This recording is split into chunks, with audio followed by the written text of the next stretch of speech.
When we come to the 15th chapter of Luke's Gospel, and by way of introduction, Steve Autrey, Paul Thompson. You're just excited. You're ready to go right there. Finally, you won't let me ever read the Bible because you don't read the Bible enough. I'm trying to help you out.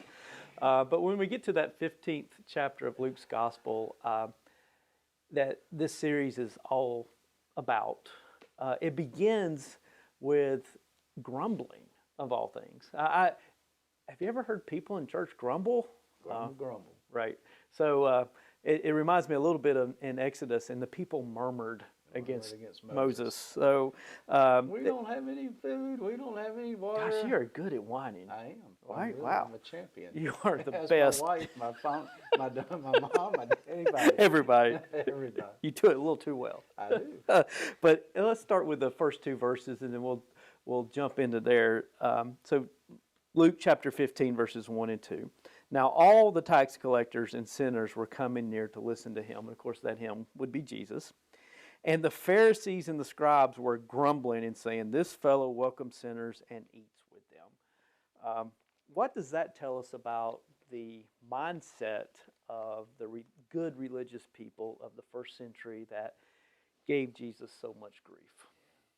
I think as we look broader at the Gospel of Luke, Luke seems to do more than anyone else. It seems to have this sense in which he wants to cast the net wider. We often refer to the Gospel of Luke as the gospel to the least, the last, and the lost. And I think we see that in so many different ways, even in the very beginning when we look at the birth story, which Luke tells that really no other gospel does. Yeah. You've got shepherds, you've got Riffraff. even the people who would normally be there are present for the gospel. You have the focus on the person of Mary, who as a young pregnant girl in the first century Jewish society would have had no personhood, no rights, nothing. And all through Luke's gospel, he continually reminds us that Jesus didn't come for the people who were well or considered themselves well. He came for the people who were really struggling, who were really left out of especially the religious society of the day. And so we come to this first part of all of Luke chapter 15. And Steve, what's rattling around in your brain about where was Jesus trying to go? And what was he addressing in this 15th chapter? He's looking at these religious elites, and that's what they were. They were the, I hate to say this, they were the preachers of the day. They were the ordained, seminary-educated. You're getting personal now. Some of us were educated better at seminary than others, my friend. Just saying. But that almost felt personal, didn't it? That did. That hurt. That really stung hurt. a little. Good. It was meant to. But he's basically looking at these people who should know who God is and saying, you've missed the boat on who God is, because the people, what the Pharisees were saying was you had to meet this standard, which was a really high standard to draw close to God. You had to follow all the rules, and they had spelled them out, 613 of them, I believe. And they were about following the rules, and they were also about a social class. And so Pharisees were not ordained. They were not the Sadducees. They were not the priests of the day. They were lay folks, but who were really religious leaders. They would have been the people in a local church setting for today, who would be people we would all admire and look up and look at their steadfastness. They look at how they're living out their life. Boy, they're really trying to live the religious life well. But they had made the religious life their life instead of relationship with God. Yeah. And the way you got to God was by, being clean, proper, and upstanding. And here comes Jesus claiming to be the Messiah, and he is eating with tax collectors. He's talking to prostitutes. He is showing up at parties. And they're like, how could you possibly be connected to God when you are hanging out with the likes of them? And so one of the things we say about the gospel is Jesus gave us a glimpse of God that we couldn't get from the Hebrew Scriptures. Jesus gave us a glimpse of God in human flesh. Jesus gave us a glimpse of God that we could not have otherwise seen.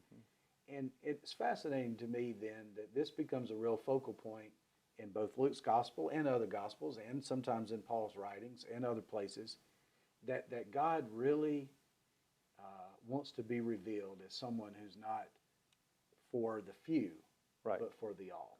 Exactly. And Jesus, in typical rabbinic style, in order to get his point across about here's who God is, he tells stories.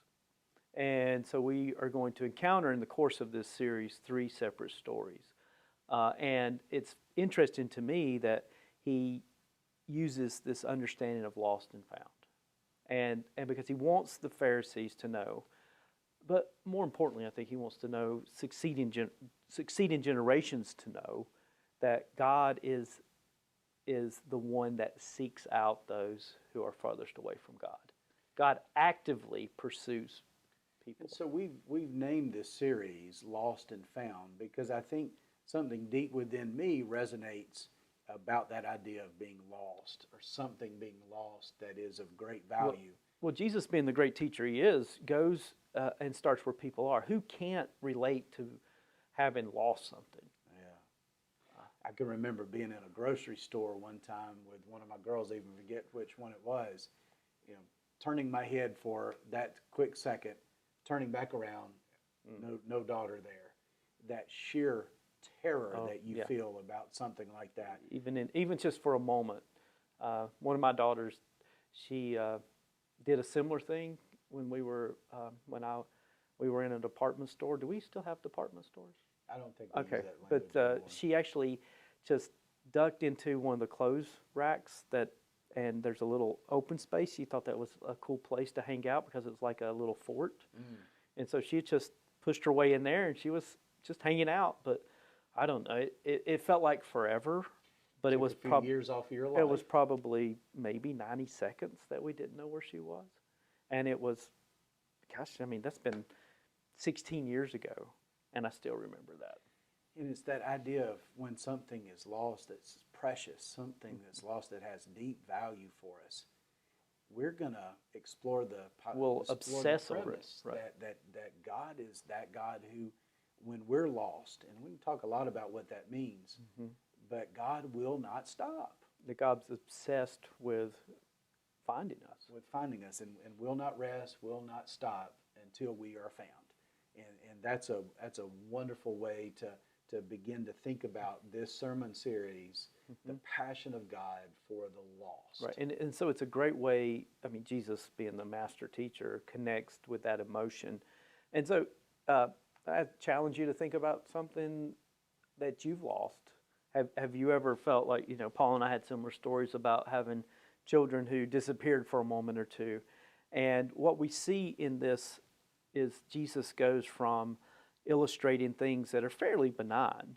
I mean, a lost sheep, 1 out of 100, a lost coin, 1 out of 10, to start talking about things that are so deeply personal, a lost child. So we're going to begin this coming Sunday as we break this chapter down bit by bit. We're going to begin with the first part of that.